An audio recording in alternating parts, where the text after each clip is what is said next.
What's on your mind? Because odds are, if you're thinking about a particular question, at least a few other voice actors are probably thinking about the same thing. And that's the whole premise of the summer series. Bring everyday VOpreneurs onto the show, give them an opportunity to ask a question and get, hopefully, a helpful answer. Welcome to the show, Patricia Brayley. What is your question and how can I help? Hi, Mark, and thanks so much for having me. And I am thoroughly enjoying your voiceover marketing playbook. It's been awesome. And just want to Thank you. say if anybody's been thinking about doing it, but they haven't done it yet, you should totally do it. Thank you. Yeah.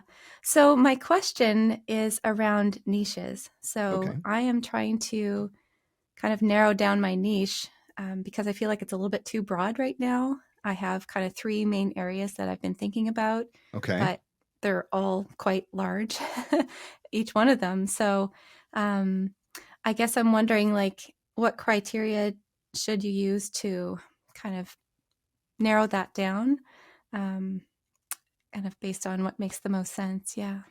So you're trying to figure out genres or are you trying to figure out niches inside of genres Well, or maybe I'll just both? share the areas, yeah, that I'm thinking of, and maybe we can kind of narrow it down from there.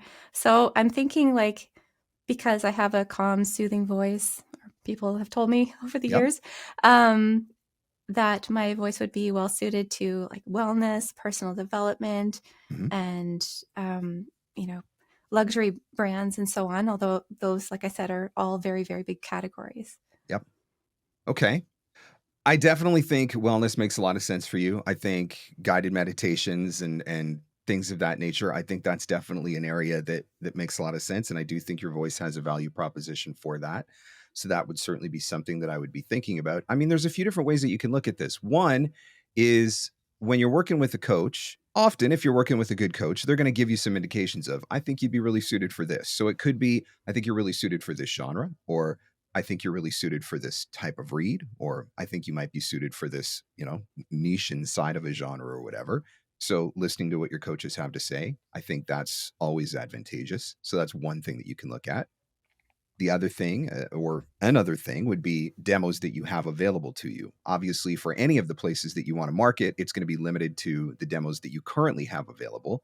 But if there's an area where you think you want to go, that may be a pretty good indicator of what the next demo might be, or what the next demo is that I might be working towards. Or if you're in the process of putting together a demo, some of those niche areas where you think you might want to move into are also options that you might want to think of for when you're putting together spot choices for your demo. So when you're making decisions about what is going to go on the demo, that could be something that you bring out to a demo producer. I want to include a spot for health and wellness, or I want to include a spot for this particular brand because that's a brand that I align with, or a brand that I would like to be able to target. So I think you can take that into consideration from that side of things. And then I would say a third factor is simply where you want to go and what you want to do. And I think that does make a difference. Marketing is not typically considered to be the most fun activity that a voice actor can partake in. Email Right. marketing in particular, but doing social media, creating content, making connections, developing relationships, et cetera, generally speaking, not one of the probably top 5 things that voice actors get the most excited about. So, what can we do to help ourselves to get a little bit more excited about doing the marketing? We pick niches, genres, sectors, and brands that we would really like to have the opportunity to work in or with. Because if we're choosing those things that we are excited about, that we're passionate about, that we have a particular skill set towards, then we're probably going to be a lot more likely to reach out and do the marketing. And we may have a value proposition that we bring into that space. So that's something else that I would think about. A common question that people ask me when they're coming into voiceover, particularly when they're coming from a different career and maybe a completely unrelated career, is should I wipe out my history on my LinkedIn? Should I get Right. rid of Yeah. all of that other stuff because it's not relevant? And I always say no, because you never know how it might be relevant. Because all those things that you did in the past, that training that you've had, that education that you've had, that those skill sets that you've developed, all of those things could potentially lend themselves to where you might go in voiceover, or what areas you go in voiceover where you might have a particular value proposition to. How can you take that training? How can you take that skill set, that passion, that hobby, and turn that into a value proposition in a niche market in voiceover? So that's a lot. Are any of those resonating with you at this point, or is there anywhere you want to go and dive a little bit deeper into? Yeah, no, thank you so much, Mark. Goodness, yeah. You just made me think of another area, and it's related, well, to personal development. And when I think about my experience as well, like I worked in leadership development, Okay. coaching, consulting Okay. for many years as well. So I could see a link there as well with e-learning, for example. That could Yes. be another possibility. So one of the Yeah. things that I would look for in that space is, are there companies or organizations who are creating leadership development training? I'm thinking about John Maxwell, for example, is a name that comes to mind. You probably know him if you're in Oh, the yeah. leadership Yeah. space. I've read a ton of his books. Yeah. What are the organizations like that? What kind of content are they creating? Are they creating e-learning? Are they creating training programs that their coaches and their trainers have to take in order to be able to deliver training? Because when you reach out to a company like that, you have a value proposition. You're a voice actor, so you bring that to the table, but you also bring your years of experience in that space, which means that you're going to understand that content and connect to that content in a different way. And so then you have a value proposition and you create a target niche for yourself, because I'm going to guess there's not a lot of voice actors who are specifically narrowing down into leadership development training inside of Right. e-learning, right? Lots of voice actors doing e-learning, but how many are narrowing down that far? And when they narrow down that far, do they have the same value proposition that you have? Probably not. Right, right. It's interesting too because I remember when I first started exploring this path, I thought, well, how am I going to connect these two? And it's taken a while to kind of put the two together. But when you think about it, like how important is your voice as a leader, like knowing how to use your voice and influencing people, right? So I think that's a beautiful connection between the two worlds. I would say, even with that in general, there are probably skill sets that you've developed as a result of what you've done in that space that just lend itself to being easy to work with, and a good collaborator and a good partner. And those might be things that you would be able to mention when you're reaching out. I mean, again, we all have home studios, we all have quick turnaround, we all have great voices, great demos, professional coaching, all of that sort of stuff. Maybe there are some specific character traits that you've developed as a result of that time that you worked in leadership that would lend themselves to being a good partner and collaborator. And you could touch on some of those things, and that might speak to certain companies, certain people that you reach out to in a slightly different way. And so that may be a second way of looking at how to tie that all together, not just specifically in, can I find voiceover in that space?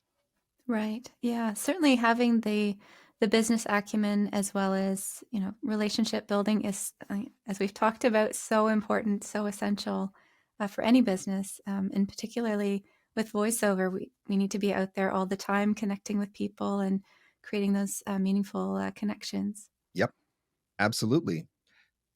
So what else? What else Yeah. do you wanna know in this? Do you have any other specific questions in that area, or does that pretty much give you a little bit of direction in where to go or what to think about?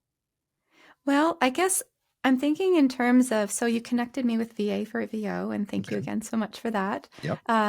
So I have just reached out to them to start looking for a VA to help me with lead generation. Okay. And I did have an initial conversation with them, and I mentioned one of the areas that I was interested in, like luxury brands. And Mhm. they were like, wow, well, that's a massive category, right? You're going to have to niche it down a bit further. Like, what Yes. specifically within luxury brands do you mean? So I need to get clear on that so that I can give better information to a virtual assistant to do that lead generation. So, I mean, you could start with brands that you use or admire or appreciate, or would like to be able to use and admire or appreciate if you're not at the level of being able to do the luxury yet. I mean, yeah, I don't drive a Lamborghini, but I wouldn't mind being able to do something with them, type deal. So Right. I think you could start with that. But then I think you start to figure out what are the niches inside of the niches. So what is it particularly about the luxury brands that draws you in? Is it clothing designers? Is it jewelry? Is it automotive? Is it high-end homes and real estate? Is it high-end travel and tourism and vacation?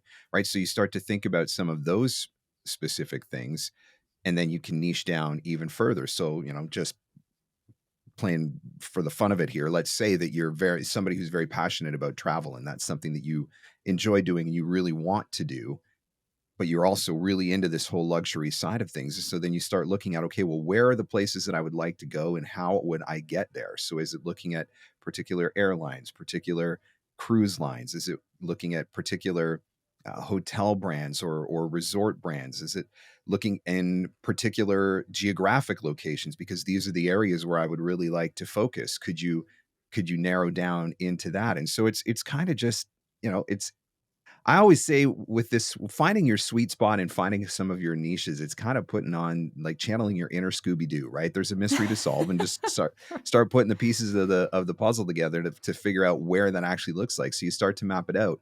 And I think that's where brainstorming is your friend. And I think sometimes when we don't brainstorm properly, because when we start to brainstorm, then we start to limit ourselves. I'm never going to get to work with them. No, that's a dumb idea. And so then we start to edit our brainstorms, and then they don't go anywhere. And I think when you just let it free flow and you write down all the things that come to mind, and then you look at it, on a whole, put it on a whiteboard or, lay it out on the floor or whatever, and you look at it as a big picture, and then you start to figure out ways that you can connect the dots. And what are the things that tie together? What are the things that come out? What are the things that excite you? What are the things that don't? And that can be a way that you can narrow down and niche down, because you're right to just say, I'm interested in luxury brands. I mean, it'd keep your Right. lead generator busy for a little while. So Yeah. And me too. yeah, that might get a little expensive after, the first few thousand leads that you find. So definitely try to figure out how to niche down a little bit further. So thinking about, again, coming back to what am I interested in? What are my skill sets? What is my particular training? What is my particular education? What are my hobbies? What am I passionate about? Because those are the types of things that I think that you can get excited about, which can make it much more likely to market. Now, the other thing that I would say, and I know this doesn't specifically relate to your question, but I think it's worth mentioning, when we get really down into the weeds of finding some of these niche opportunities for ourselves, I think there's absolutely value there, and I think we need to explore those. But it's really easy to let that become all consuming. Throw Right. all of your efforts and energy into those specific places. And while there may be opportunities that you're going to be able to create there, the reality is that that may end up being one client out of your whole roster. And so if you're devoting 100% of your efforts to finding one client out of your whole eventual client roster, it's going to take you a really long time to build a business. And so I think you have to make sure when you're doing the marketing side of things that you're prioritizing that the bulk of your efforts are going towards maybe some of the less sexy stuff, some of the boring, the corporates and the production companies, all that sort of stuff, but the stuff that's going to provide you with the ongoing work. And then a smaller portion of your time is devoted to some of those really specific niche clients that you might really want to reach out to, so that you're still opening yourself up to more opportunities through production studios and things like that, while not just devoting all into one area where you might land one client. So I think that's something to think about too. Oh, yeah, for sure. And you talked about, having criteria to decide like which areas are you most excited about. And I listened to a podcast the other day with Jen Sincero, which you also had recommended in one of her books. I've read a couple of her Um, books. yeah, yeah, they're awesome. I love her content too. And she has like kind of three criteria for making decisions for herself. So is it fun? Does it give her energy? And does it have meaning? Mhm. And I think that's a wonderful framework to use. I mean, we have to each make it our own, but I love that really resonates with me. And that's it, right? I mean, if you tell me, Mark, I want you to go and do all your marketing towards audiobooks, I'm going to look at you like, okay, well, I'm going to have to go and find another career now, because it's just not something that I get excited about. But if you tell me, Mark, I want you to throw all of your creative effort into trying to explore the documentary genre and land that first documentary, I'm like, okay, I can get on board with that because I'm excited about that. Right. And so that's where I say, thinking through those things can make the marketing a lot easier. I think it can make it a lot more fun. And I think that it can get your creative juices flowing in a whole different way, thinking about unique ways that you can get yourself in front of people or build an audience or build brand recognition for that thing or whatever. And so that's why I definitely think there's value in considering some of those things. I mean, ideally on the whole for everything that you're doing in voiceover, but definitely at least for some of those niches that you really want to narrow down into. Right, right. And I know we talked about, like, on one of the Q&As about, you know, there's certain agencies or brands that I'm not sure that I'm quite there yet, Mhm. but I certainly kind of have my eye on. Yep. So I was wondering if you could just talk a little bit more about that. Like, how do you know when you're ready for some of the bigger? Because I know you talked about on the Q&A, it was really helpful for me as well. I think part of it is the bigger the brand that you're going after, I think the more credibility you have to have as a voice actor, and I think there's probably gonna be a little bit more vetting that's done. And I mean, I could be totally wrong on that, but I feel like they're probably gonna spend a little bit more time looking at who have you worked with? Is this person legitimate, right? They don't want to work necessarily with a complete amateur. I mean, unless that amateur is the exact right fit for exactly what they're looking for, I suppose. There's always exceptions to the rule. So I do think that you wanna have a little bit of credibility behind you. You've got some bookings. You're feeling very confident yourself with your ability. Can you like if you this might be the measuring stick. If you were told that you were booking an in-person directed session with the dream brand that you want to work with tomorrow, would you be like, "Yes, this is amazing," or would you be like, "Holy crap, I'm going to tank this?" Oh, the Right? amazing part. And I'd be, yeah, But yeah. some people are gonna be like, "No. No, no, no, no, not yet," right? Give me a few more months, let me get a few more sessions under my belt. Somebody else is gonna be like, "Let's go. Bring it on. I'm ready," right? I think that could possibly be something that you ask yourself as a little bit of a measuring stick. Now, maybe we're all gonna overestimate if we had the opportunity to work with our dream client, we're gonna go in there and figure it out no matter what happens, but it's something to think about, and so, eh and I think it's also a motivator because it's the carrot and the stick, right? It's that brand that's in front of you, like you're working your way towards. So you gotta keep plugging away to ultimately work your way towards that dream brand or that dream client. Right, And right. there's also something to be said for setting your intentions and making them clear. And I genuinely believe that that is real too. And so when you identify that and you are clear that one day I'm going to work with such and such a company and you get very clear about those intentions, call it law of attraction, call it energy, call it divine intervention, whatever you want to call it. I think there's something to be said for that too. And so that's another area where I think there's value in just knowing what you wanna do and who you wanna go after as far as the jobs that you're looking for.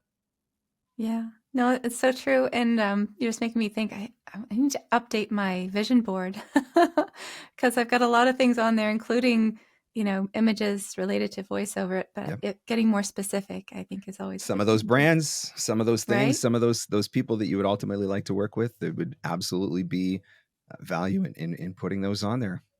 For sure, for sure. Alright, Patricia, well, this has been Yeah. great. I hope it's been helpful. Hope it gives you Oh, a it's few been things to think awesome. about to help you Yeah. find your niche and narrow into some sweet spots. Awesome. Thank you so much, Mark.